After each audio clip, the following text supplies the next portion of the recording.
स्वयंभू मनु और उनकी पत्नी शतरूपा, जिसने मनुष्य की यह अनुपम सृष्टि हुई। इन दोनों पति पत्नी के धर्म और आचरण बहुत अच्छे थे। आज भी वेद जिनकी मर्यादा का गान करते हैं। घर में रहते सियानपन आ गया, परंतु विषयों से वैराग्य नहीं होता। इस बात को सोचकर उनके मन में बहुत दुख हुआ और श्रीहरि की भक्ति बिना जन्म यूं ही चला गया। तब मनु जी ने अपने पुत्र को जबरदस्ती राज्य देकर स्वयं स्त्री सहित वन को गमन किया। अत्यंत पवित्र और साधकों को सिद्ध देने वाले तीर्थों में श्रेष्ठ नेमी पाषाण प्रसिद्ध है। वहाँ मुनियों और सिद्धियों के समूह बसते हैं। राजा मनु हृदय में हर्षित होकर वहीं चले। वे धीर बुद्धि वाले राजा रानी मार्ग में जाते हुए ऐसे सुशोभित हो रहे थे मानो ज्ञान और भक्ति ही शरीर धारण किए जा रही हो। चलते चलते वे गोमती के किनारे जा पहुँचे। हर्षित होकर उन्होंने निर्मल जल में स्नान किया। उनको धर्म धुरंधर राजश्री जानकर सिद्ध और ज्ञानी मुनि उनसे मिलने आए। जहाँ जहाँ सुंदर तीर्थ थे, मुनियों ने आदर पूर्वक सभी तीर्थ उनको करा दिए। उनका शरीर दुर्लभ हो गया। वे मुनियों के से वल्कल वस्त्र धारण करते थे और संतों के समाज में नित्य पुराण सुनते थे और द्वैत साक्षर मंत्र ओम नमो भगवते वासुदेवाय का परम साहित्य जप किया करते थे।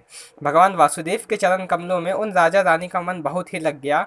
वे साग फल और कंद का आहार करते और सच्चिदानंद ब्रह्म का स्मरण करते। फिर वे श्री हरि के लिए तप करने लगे और मूल फल को त्याग कर केवल जल के आधार पर रहने लगे।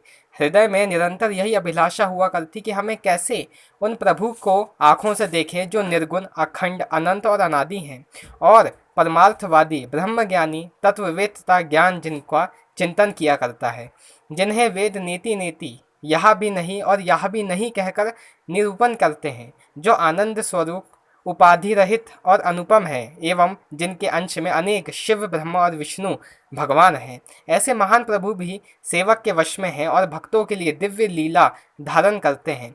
यदि वेदों में यह वचन सत्य कहा गया है तो हमारी अभिलाषा भी अवश्य पूरी होगी।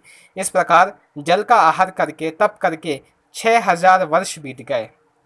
फिर 7000 वर्ष से वायु के आधार पर रहे। 10,000 वर्ष तक उन्होंने वायु का आधार भी नहीं लिया। दोनों एक पैर पर डटे रहे। उनका अपार तप देखकर ब्रह्मा विष्णु शिव जी कई बार मनु जी के पास आए। उन्होंने इन्हें अनेक प्रकार से ललचाया और कहा कि कुछ वर, पर ये परम धैर्यवान राजा रानी अपने तप से किसी के डिगाए नहीं डिगे। यद्यपि उनका शरीर हड्डियों का ढांचा मात्र रह गया, फिर भी उनके मन में जरा सी भी दर्द नहीं हुआ।